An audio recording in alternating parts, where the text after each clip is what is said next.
దేవుని నామానికి మహిమ కలుగును గాక.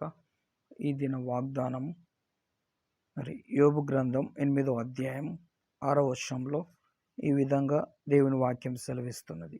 నీవు పవిత్రుడవై యథార్థవంతుడవైన ఎడల నిశ్చయంగా ఆయన నీ యందు శ్రద్ధ నిలిపి నీ నీతికి తగునట్లుగా నీ నివాస స్థలాన్ని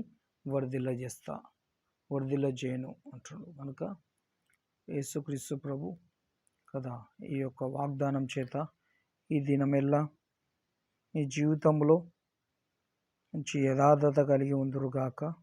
మీ నివాస స్థలం వర్ధిల్లబడాలంటే కదా, మీరుండే నివాస స్థలం వర్ధిల్లబడాలంటే దేవుని యొక్క వాక్యం హృదయంలో మరి ఉంచుకొని దాన్ని ధ్యానించినట్లయితే నీ నీతికి తగ్గినట్లుగా నీ నివాస స్థలము వర్ధిల్లుతుంది ప్రతినిత్యం.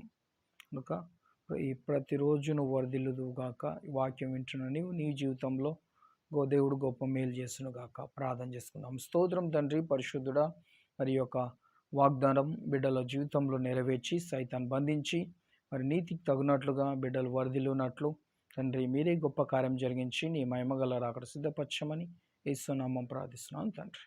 ఆమేన్.